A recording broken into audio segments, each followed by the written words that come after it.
Hello student, welcome to the channel of Adhyayan institute of learning. हम लोग अपना India का क्रैश कोर्स कंप्लीट कर चुके हैं। उसमें हम लोग अलग अलग टॉपिक्स अलग अलग टाइप का क्वेश्चन किए थे। जो भी क्वेश्चन कराया गया है वो काफ़ी इम्पोर्टेंट है एग्जामिनेशन पॉइंट ऑफ व्यू से।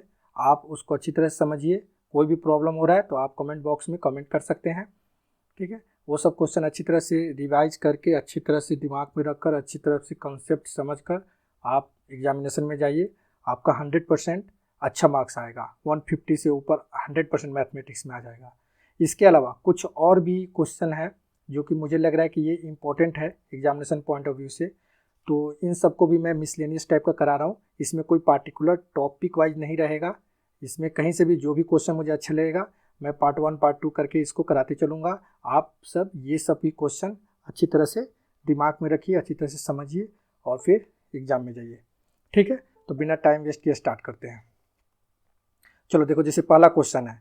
ये क्वेश्चन हो सकता है कि मैं उधर भी करा रखा हूँ, लेकिन मुझे फिर से लग रहा है कि ये चीज़ इंपॉर्टेंट है, ये क्वेश्चन इंपॉर्टेंट है, तो अभी मैं करा रहा हूँ। ये प्रीवियस ईयर एनडीए का ही क्वेश्चन है, ठीक है। बच्चों का इसमें डाउट भी था, बहुत बच्चों का, कि ये कैसे बनेगा, तो अभी मैं इसको समझा रहा हूँ, ठीक है। देखो क्वेश्चन क्या है। A certain type of missile hits the target with probability 0.3। अच्छा, तो प्रोबेबिलिटी क्या है? सॉल्यूशन में हम लोग क्या बात करेंगे कि टारगेट को हिट करने का प्रोबेबिलिटी क्या है?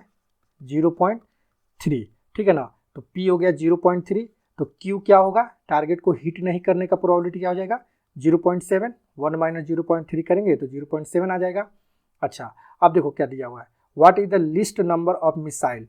क्या निकालना है हम लोग को? नंबर ऑफ मिसाइल निकालना है। कम से कम नंबर ऑफ मिसाइल क्या होगा? Should be fired so that there is at least, ये वर्ड बहुत ही इंपॉर्टेंट है, at least on 80% probability that the target is hit. क्या चाहिए? प्रोबेबिलिटी कितना चाहिए? 80% प्रोबेबिलिटी हम लोग का होना चाहिए कम से कम टारगेट हिट होने का, ठीक है ना। एटलीस्ट 80% प्रोबेबिलिटी चाहिए, ठीक है ना। तो अब देखो, अब ये इतना तो कंफर्म हो गया कि P और Q दिया हुआ है, ठीक है। तो हम लोग बाइनोमियल थ्योरम इसमें अप्लाई कर सकते हैं। तो बाइनोमियल डिस्ट्रीब्यूशन, तो बाइनोमियल डिस्ट्रीब्यूशन क्या होता है? P x equal to R, हम लोग फॉर्मूला जानते हैं, NCR, ठीक है ना। P to the power R और Q to the power N minus R। Clear है? अच्छा, यहाँ पर P और Q का वैल्यू अगर हम लोग को पता है तो डायरेक्ट अगर पुट करना चाहे तो कर सकते हैं। क्या होता है? 0.3 टू द पावर R और Q का value 0.7 to the power N minus R, ठीक है। ये हो गया। अब देखो, ये जो भी प्रोबेबिलिटी हम लोग निकाल रहे हैं, अगर यहाँ पर x इक्वल टू R हम लोग लेकर चल रहे हैं, तो ये प्रोबेबिलिटी मान के चलो कि R का जो भी वैल्यू होगा वो हम लोग का होगा क्या? हिट करने का, मतलब कि टारगेट जो हिट हो रहा है, ठीक है ना। तो R का जो भी प्रोबेबिलिटी जितना नंबर हो, तो हम लोग क्या करना है कि अभी के लिए हम लोग चाहिए क्या? एटलीस्ट, कम से कम, मतलब एटलीस्ट, मतलब यहाँ पर समझना है आप लोग को, should be fired so that there is at least on 80%, मतलब कम से कम 80% प्रोबेबिलिटी होना चाहिए कि टारगेट हिट हो गया। तो हम क्या बोल रहे हैं कि टारगेट हिट ही नहीं हुआ है। कम से कम मतलब कि कम से कम 1 भी हो सकता है, कम से कम 2 हो सकता है, कम से कम 3, इस तरह कितना भी हो सकता है, लेकिन कम से कम 1 जरूर चाहिए। तो हम लोग को तो पता नहीं है ना, बोलने वाला बोल रहा है कम से कम 1। अगर हम 1 टारगेट भी हिट करा रहे हैं तब भी हम लोग का आंसर सही है, 2 टारगेट हिट करा रहे हैं तब भी आंसर सही है। तो इसमें हम लोग किसका कराएं? 1 कराएं, 2 कराएं, 3 कराएं, ये कंफर्म नहीं हो पाता है। तो इसलिए हम क्या कर रहे हैं कि टारगेट हिट ही नहीं हुआ, मतलब R इक्वल टू, मैं क्या बोला? 0, ठीक है ना। यहाँ पर R इक्वल टू 0 हो जाएगा तो टारगेट क्या हो, इसका मतलब हिट ही नहीं हुआ, यानी कि NC 0, और ये 0.3 टू दी पावर क्या हो जाएगा? 0, और यहाँ 0.7 टू दी पावर क्या हो जाएगा? N minus 0। इसको सॉल्व करेंगे तो NC 0 तो 1 हो जाएगा, ये भी 1 हो गया, यानी कि 0.7 टू दी पावर हो जाएगा N।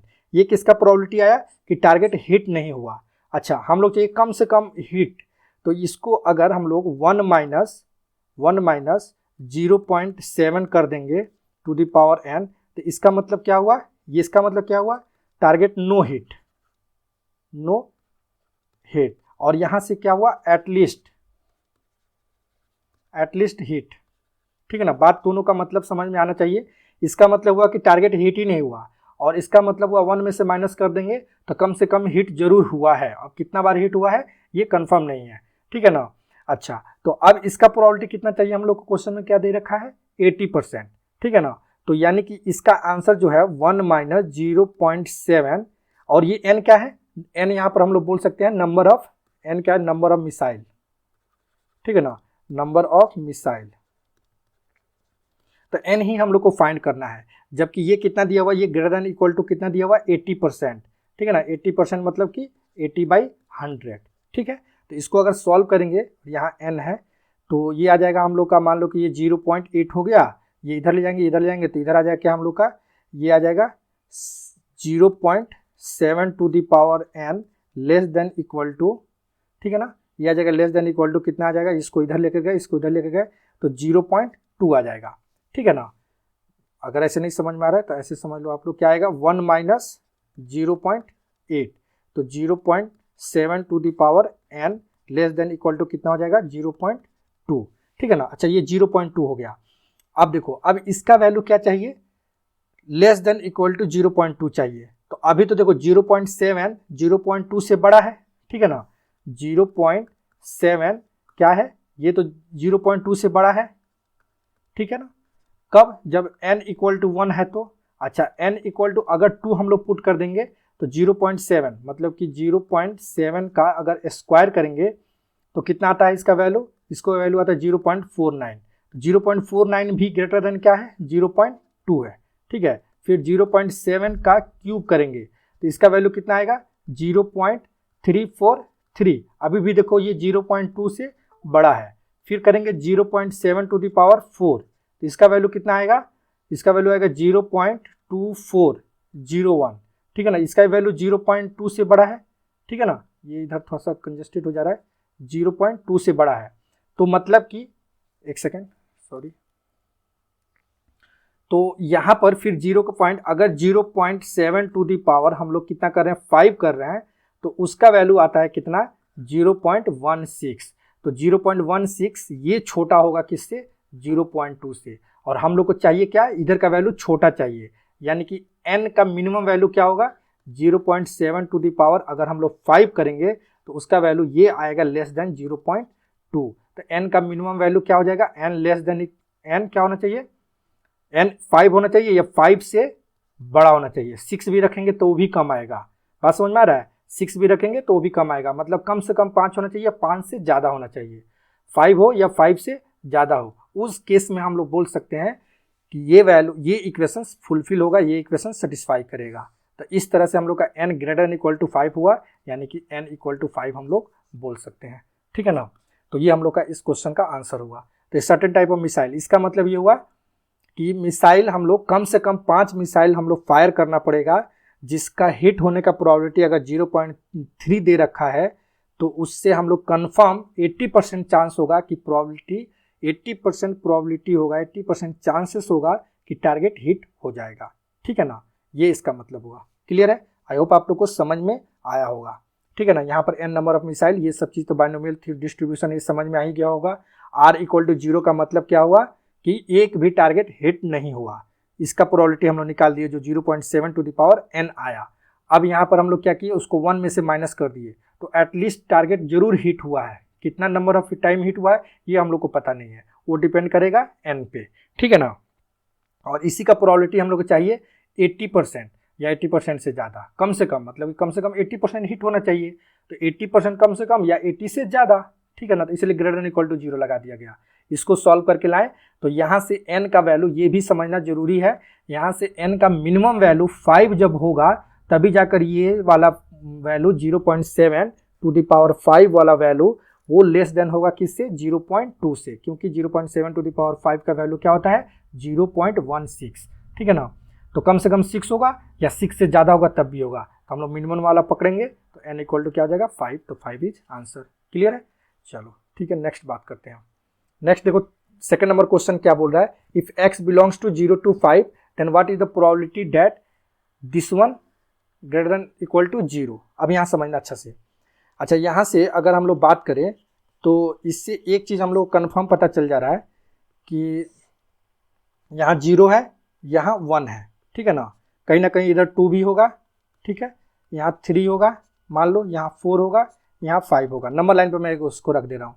तो x कहाँ से कहाँ तक 0 to 5, तो अगर सैंपल स्पेस की बात कर रहे हैं तो हम लोग आ जाएगा कितना 1 2 3 4 5, तो n सैंपल स्पेस का बात करेंगे तो हम लोग का 5 इंटरवल, मतलब इंटरवल की बात करें, ठीक है ना, तो इंटरवल आ जाएगा कितना, 5 आ जाएगा हम लोग का। ठीक है, अब देखो, अब इसको सॉल्व करना है हम लोग को। तो ये क्या बोल रहा है, x square minus 3x plus 2 greater than equal to 0। इसको सॉल्व करेंगे तो क्या आएगा, x माइनस 3 और क्या आएगा, x minus 1, sorry x minus 2 आएगा ना, x माइनस 2, और ये आएगा कितना, ग्रेटर देन इक्वल टू 0।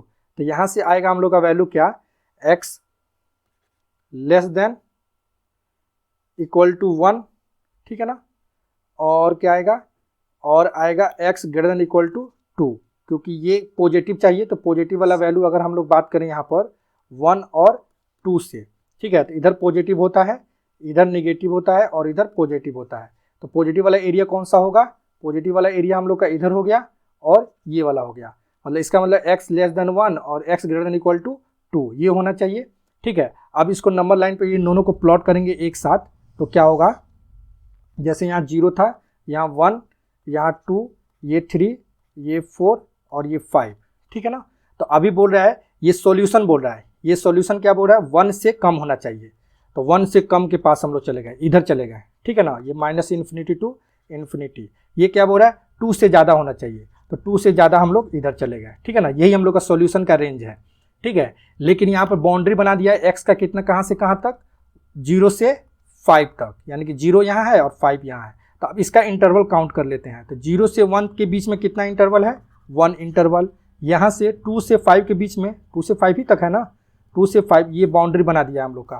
तो 2 से 5 के बीच में कितना है, 1 2 3, तो यहाँ से यहाँ तक कितना हो गया 1 और यहाँ से यहाँ तक कितना हो गया 3, तो टोटल इंटरवल कितना हो गया 4। तो हम लोग का ये फेवरेबल केस कितना हो जाएगा 4। तो अगर इसका प्रोबेबिलिटी हम लोग बात किया जाए तो रिक्वायर्ड प्रोबेबिलिटी हम लोग का फेवरेबल केस कितना हो रहा है 4 और सैंपल स्पेस कितना हो गया 5, तो 4/5 इज आंसर। क्लियर है, आई होप आप लोग को ये भी क्वेश्चन समझ में आया होगा। ठीक है ना, इसका इंटरवल पहले पता कर लेना है, कहाँ से कहाँ तक गया, 0 से 5 तक 5 आया, तो ये सैंपल स्पेस हो गया। अच्छा, ये सैंपल स्पेस होने के बाद हम लोग जो क्वेश्चन दिए हुए था क्वाड्रेटिक इक्वेशन के फॉर्म में, इनइक्वालिटी के फॉर्म में, उसको सॉल्व किए, उसका आंसर आया कितना, 0 से लेफ्ट साइड और 2 से right side up to infinity और 0 से माइनस इन्फिनिटी। ठीक है ना, तो रेंज में अगर हम लोग फाइंड किए तो 0 से 1 के बीच में एक ही इंटरवल आ रहा है और 2 से 5 के बीच में 3 आ रहा है, तो ये टोटल मिलाकर कितना हो गया 4 हो गया, तो 4/5 इज आंसर। क्लियर है, आई होप आप लोग को ये चीज़ समझ में आया होगा। चलो ठीक है, नेक्स्ट क्वेश्चन पे बात करते हैं। देखो नेक्स्ट क्वेश्चन क्या बोल रहा है हम लोग का यहाँ पर, ये क्वेश्चन भी बहुत ही अच्छा क्वेश्चन है। इसमें क्या बोल रहा है, if x follows a binomial distribution with parameters n equal to 100। ठीक है ना, सॉल्यूशन में सबसे पहले हम लोग को एक चीज़ मिल गया यहाँ पर, n इक्वल टू कितना दिया हुआ है 100। अच्छा, p कितना दिया हुआ है 1/3, तो q ऑटोमेटिक कितना हो जाएगा 2/3। कैसे, 1 - 1/3 क्या हो जाएगा 2/3। ठीक है ना, ये चीज़ आ गया। अब बाइनोमियल डिस्ट्रीब्यूशन का हम लोग बात कर रहे हैं। बाइनोमियल डिस्ट्रीब्यूशन का फॉर्मूला अभी मतलब फर्स्ट क्वेश्चन में किए थे, तो क्या होता है NCR, ठीक है ना, p to the power r और q to the power n-r। ठीक है, अब देखो ये चीज़ हो गया, ये चीज़ दिया हुआ है इसलिए इसका फॉर्मूला मैं लिख दिया। अब इज मैक्सिमम, अब पूछ रहा है कि इसका वैल्यू मैक्सिमम होगा कब, जब r का क्या वैल्यू होना चाहिए। तो इसके लिए एक चीज़ ध्यान देना है हम लोग को, सबसे पहले इसका वैल्यू पुट कर लेते हैं, बाकी बाद में बात करेंगे। तो 100CR, ठीक है ना, ये हो जाएगा 1/3 टू द पावर r, ये q का वैल्यू क्या आ जाएगा 2/3 टू द पावर 100 - r। ठीक है ना, ये हो जाएगा 100 - r। अब देखो, अब इस चीज़ को ध्यान से देखने पर हम लोग को पता चलेगा कि ये एक्सपेंशन है, किस चीज़ का, बाइनोमियल थ्योरम का, बाइनोमियल टर्म का, एक टर्म का एक्सपेंशन है। तो मैं यहाँ पर लिख दे रहा हूँ, this is r + 1th term in the expansion. कौन सा expansion, in the expansion of 2/3 + 1/3 to the power 100। ठीक है ना, इसको अगर बाइनोमियल थ्योरम पे एक्सपेंड करेंगे तो यही वाला टर्म आएगा। ठीक है ना, r + 1th टर्म अगर निकालेंगे तो यही वाला टर्म आएगा। ठीक है, इसका। अच्छा, इसको थोड़ा सा और अच्छा से अगर लिखना चाहा जाए तो 2/3 को मैं क्या कर रहा हूँ, कॉमन निकाल ले रहा हूँ। 2/3 टू दी पावर, 2/3 को अगर कॉमन निकालूंगा तो पावर क्या आएगा 100 और यहाँ क्या आएगा 1 + 1/2। ठीक है ना, 1/2 टू दी पावर ये 100 हो जाएगा। क्यों? क्योंकि 2/3 यहाँ से कॉमन लेंगे तो 2/3 कैंसिल करेंगे तो 3 कैंसिल होकर यहाँ 1/2 आ जाएगा। ठीक है ना, ये चीज़ तो आप लोग को आता ही होगा। अब चलो, अब हम लोग को चाहिए इसका मैक्सिमम वैल्यू कब होगा, और जब मैक्सिमम वैल्यू होगा तो उस टाइम आर का क्या वैल्यू होगा। ठीक है ना, तो मैक्सिमम टर्म, ठीक है ना, maximum term of expansion of, ठीक है, 2/3 प्लस 1/3 टू द पावर 100, इसका बात करते हैं।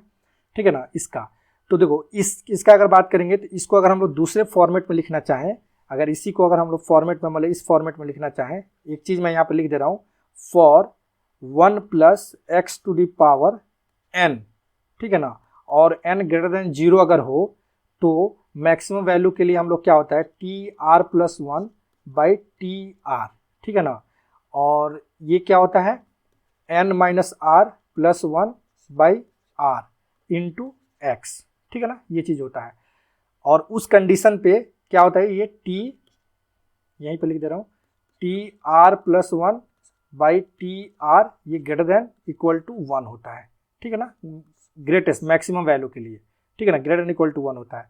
तो यानी कि जब ये चीज़ हम लोग को मिल गया TR+1/TR ये ग्रेटर देन इक्वल टू 1, ठीक है ना, ये चीज़ कंडीशन होता है।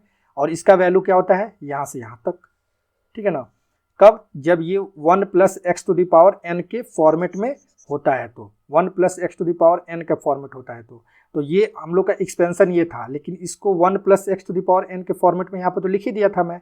तो इसको देखो आप क्या करेंगे हम लोग, 100 माइनस R+1/R, अच्छा इसको लिखा था तो यहाँ पर 1 प्लस एक्स, ये x का काम कर रहा है, x का काम क्या कर रहा है 1/2, तो यहाँ पर लिख दूंगा मैं 1/2, x की जगह पर क्या लिखूंगा 1/2, ये ग्रेटर देन इक्वल टू 1 हो जाएगा। ठीक है, अच्छा अब इसको सॉल्व करेंगे तो देखो कितना हो जाएगा, 101 minus R greater than equal to ये 2R, जाकर इधर 2R हो जाएगा। ठीक है, अच्छा अब यहाँ से ये गया इधर तो कितना हो जाएगा 3R less than equal to 100, ठीक है ना। तो इस कंडीशन पे अगर R का वैल्यू बात किया जाए तो 100/3, तो R का वैल्यू यहाँ से हम लोग का आ जाएगा कितना, ये हो जाता है कितना 33:2/3, ठीक है ना, 99 1/3 आई थिंक, हाँ 1/3 33 99 प्लस 1, ठीक है। तो यहाँ से हम लोग बोल सकते हैं कि R का वैल्यू कितना हो गया 33, ठीक है। तो यही हम लोग का R = 33 आंसर हो जाएगा। क्लियर है, आई होप आप लोग को समझ में आया होगा, लेकिन फिर भी एक बार और मैं बता दे रहा हूँ, यहाँ पर जब n का वैल्यू ये दिया हुआ था, p दिया हुआ था, q हम लोग खुद से निकाल लिए, ठीक है। इसको बाइनोमियल डिस्ट्रीब्यूशन का फॉर्मूला लिखकर उस पर पुट कर दिए सारा वैल्यू। अब ये वैल्यू जो दिए हुए था इसको हम लोग ध्यान से देखें तो ये R+1th टर्म है किसका, इस वाले टर्म का, 2/3 प्लस 1/3 का 3 टू द पावर 100 जो टर्म है, जो एक्सपेंशन है, इसका अगर एक्सपेंशन करेंगे हम लोग तो R+1th टर्म अगर लिखेंगे TR+1th टर्म तो ये इसी फॉर्मेट में आएगा, ठीक है। अब इसको क्या किए हम लोग, इस फॉर्मेट में लिख दिए 1 + R to the power n, तो क्या किए 2/3 को कॉमन निकाल लिए, तो आ गया 1 + 1/2 टू द पावर 100।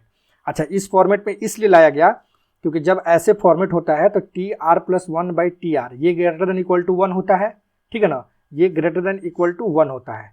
अच्छा ये TR+1/TR क्या होता है, n-R+1/R इंटू एक्स, कब, ये वाला x, ठीक है ना। तो यहाँ पर x का काम क्या करेगा 1/2, तो 1/2 x का टर्म लिखेंगे, मतलब कि ये फॉर्मूला आप लोग को याद रखना है, ठीक है ना, ये फॉर्मूला ध्यान रखना है, ठीक है। कब, जब 1 + x to the power n का फॉर्मेट हो तो इससे हम लोग फाइंड किए तो r का वैल्यू आ गया हम लोग कितना 33, तो वही हम लोग का आंसर हो गया, ठीक है। तो ये बाइनोमियल डिस्ट्रीब्यूशन का n p दिया हुआ था, ये फॉर्मूला दिया हुआ था, और मैक्सिमम वैल्यू निकालना हो तो हम लोग को इसी प्रोसीजर को फॉलो करना पड़ेगा।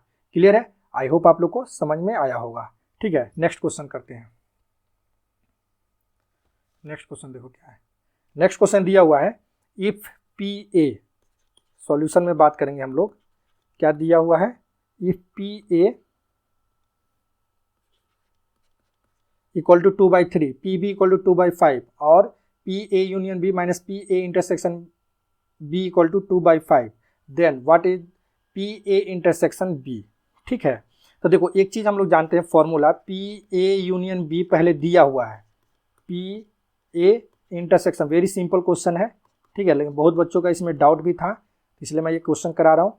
अब देखो इसका फॉर्मूला लिख दो, क्या होता है, P A plus P B minus P A intersection B, और minus P A intersection B already पहले से यहाँ पर दे रखा है, ठीक है ना। तो यहाँ से देखो क्या हो जाएगा, पी ए का वैल्यू कितना दिया हुआ है 2/3, तो यहाँ पर लिख दो क्या 2/3, पी बी का वैल्यू कितना दिया हुआ है 2/5 लिख दो, ठीक है ना। अच्छा ये -2 पी ए इंटरसेक्शन बी आ गया।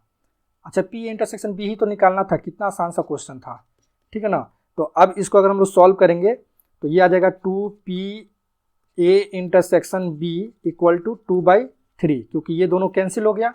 अच्छा ये इधर चला गया तो ये बच गया, और यानी कि P A intersection B equal to कितना आ जाएगा हम लोग का 1/3, ये कैंसिल हो जाएगा 1/3, तो 1/3 इज राइट आंसर। क्लियर, बहुत ही आसान क्वेश्चन था, ठीक है।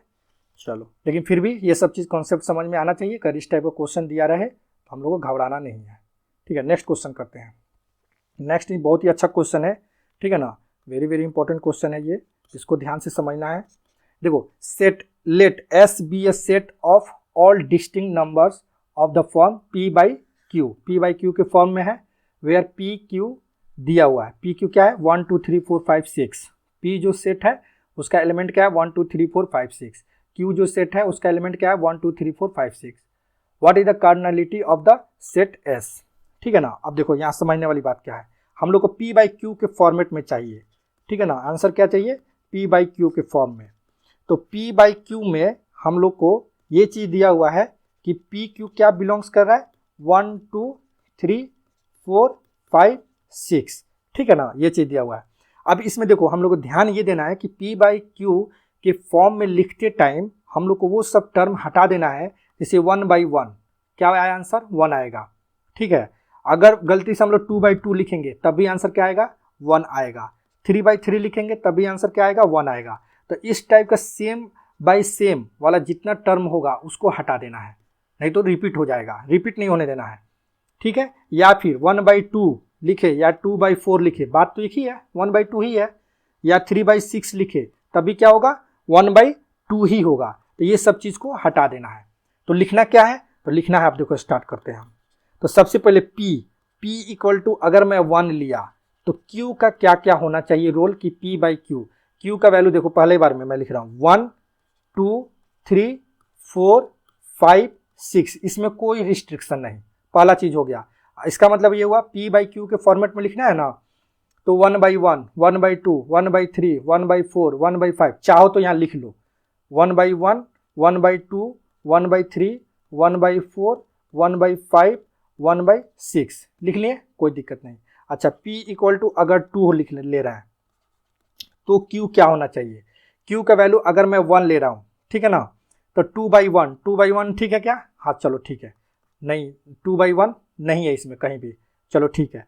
अगर मैं फिर ले रहा हूँ कितना 3 ले रहा हूँ, 2 ले रहा हूँ, तो 2/2 1 यहाँ के हो गया ना 1, तो नहीं लेंगे, फिर 3 हाँ 3 ले लेंगे क्योंकि 3/2 इधर कहीं नहीं है, तो 3 ले लेंगे। उसके बाद 4, अब 4/2 2 4/2 2 तो आ गया ना, नहीं आया क्या, देखो 2/4 तो 1/2 आ गया ना यहाँ पर, जैसे कि p/q लिखना है ना, तो अगर यहाँ पर मैं 4 ले रहा हूँ तो 2/4 क्या आ जाएगा 1/2 आ जाएगा, तो ये तो हो चुका, तो इसको नहीं लेना है।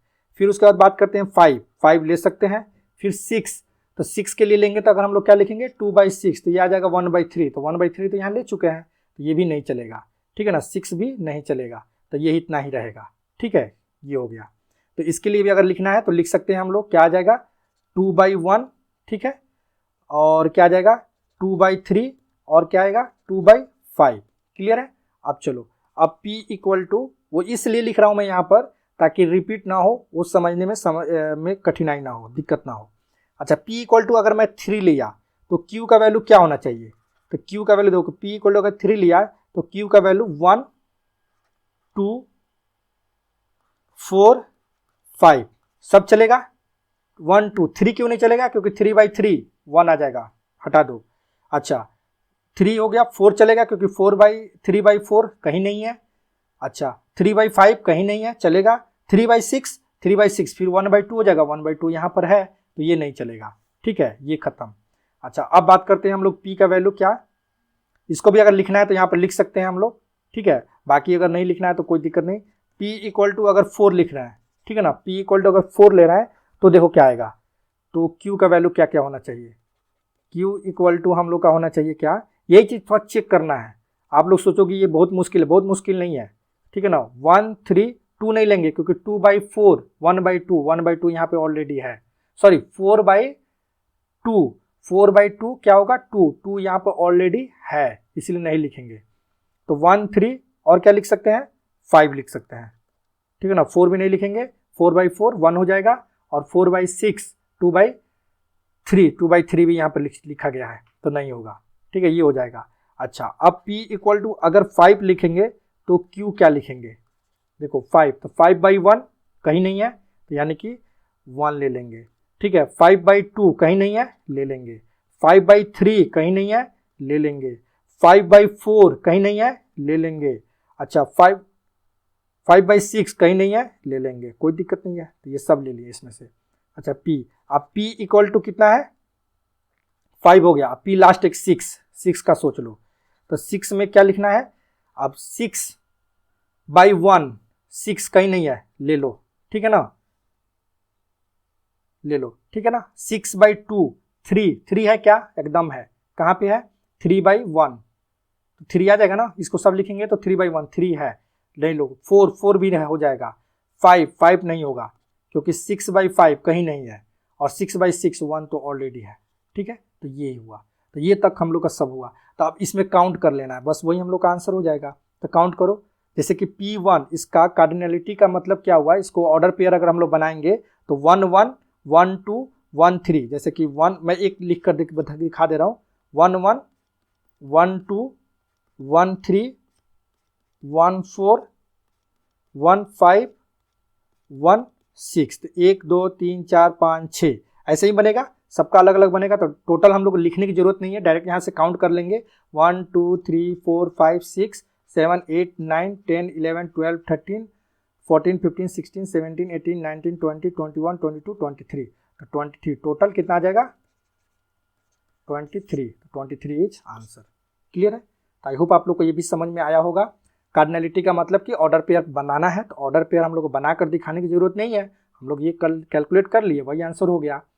तो आई होप आप लोग को ये भी क्वेश्चन अच्छी तरह से समझ में आया होगा, ठीक है। चलो नेक्स्ट क्वेश्चन की बात करते हैं। 6 नंबर क्वेश्चन में देखो क्या है, ये क्वेश्चन क्या बोल रहा है, अच्छी तरह से समझना, ये प्रीवियस ईयर एनडीए का ही क्वेश्चन है। इसमें बोला गया है क्या, omega is a cube roots of unity with omega not equal to 1। अच्छा, ये चीज़ हम लोग को पता है कि ओमेगा का वैल्यू क्या होता है, 1 होता है, -1/2 प्लस √3/2 आयोटा होता है, और -1/2 माइनस √3/2 आयोटा होता है। तो पहले ही बोल दिया कि 1 नहीं होगा, यानी कि ये नहीं होगा, यानी कि ये दोनों वैल्यू है, ठीक है। Suppose P and Q are the points on complex plane defined by omega and omega square, defined by क्या है, ओमेगा एंड ओमेगा स्क्वायर। तो ये अगर ओमेगा है तो ये ऑब्वियस सी बात है ओमेगा स्क्वायर होता है। If O is origin then what is the angle between OP and OQ, ठीक है ना, OP और OQ का एंगल निकालना है। देखो समझते हैं यहाँ पर थोड़ा सा, देखो ये पॉइंट को अगर हम लोग कोऑर्डिनेट एक्सिस पे आर्गन प्लेन पे अगर लिखेंगे तो x में निगेटिव y में पॉजिटिव, मतलब कि ये कहीं ना कहीं मान लो कि P पॉइंट कहीं ना कहीं यहाँ पर है, ठीक है ना, P पॉइंट कहीं ना कहीं यहाँ पर है। अच्छा, ये क्या है, इसका वैल्यू मैं लिख दे रहा हूँ यहाँ पर, -1/2 प्लस √3/2, ठीक है। अच्छा, अब इसके लिए ये डिवाइड बाई में नहीं है, ये इसका वैल्यू है, ठीक है ना। अच्छा, इसका वैल्यू -1/2, x में -1/2 y में भी -1/2, यानी कि q कहीं ना कहीं यहाँ पर है, ठीक है ना, q कहीं ना कहीं यहाँ है। अच्छा, दूसरा चीज़ क्या आया हम लोग का 1, तो ये चीज़ पता ही हम लोग को कि जो भी क्यूबिक रूट्स ऑफ यूनिटी से जो भी रूट्स आता है उससे क्या बनता है, इक्विलेटरल ट्रायंगल बनता है, ठीक है ना। तो इक्विलेटरल ट्रायंगल हम लोग बना देते हैं, ठीक है, ये कुछ एग्जैक्ट नहीं बन रहा है लेकिन ऐसा ही इक्विलेटरल ट्रायंगल मान के चलो कि बनेगा। तो ये दोनों ये हो गया, एक रूट क्या हो गया -1/2 माइनस √3/2, तो ये क्या हो जाएगा 1, 0, ठीक है ना। ये 3 से हम लोग का इक्विलेटरल ट्रायंगल बना। अच्छा, जब ये इक्विलेटरल ट्रायंगल बना तो इसके वर्टिसेस से एक सर्कल भी पास होगा, ठीक है ना, एक सर्कल मान लो ऐसे पास हो रहा है, ठीक है, ये चीज हो जाएगा। तो अब चलते हैं हम लोग की एंगल फाइंड करने। तो एंगल कौन सा बोल रहा है, ये बोल रहा है ओरिजिन है, तो हम लोग को निकालना क्या है, OP और OQ, ये वाला एंगल निकालना है, ठीक है ना। तो हम लोग पता है कि ये अगर सर्कल पास हो रहा है इसके वर्टिसेस से, ठीक है ना, सॉरी, सर्कल ऐसे कुछ पास हो रहा है,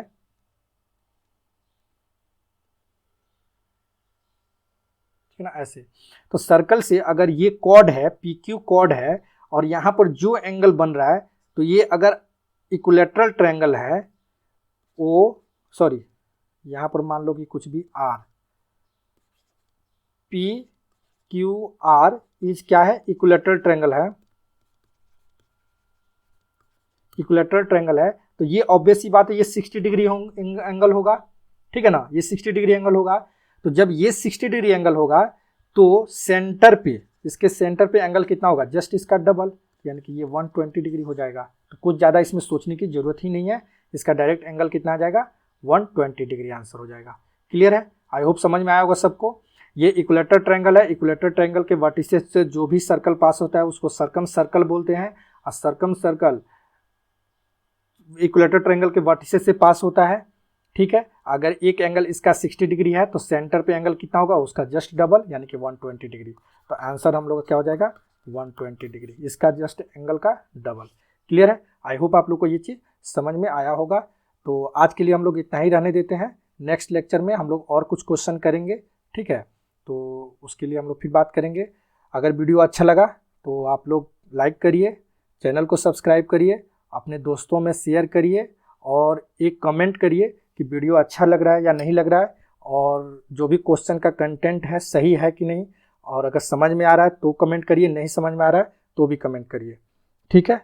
ओके, मिलते हैं नेक्स्ट लेक्चर में। Okay, bye, thank you.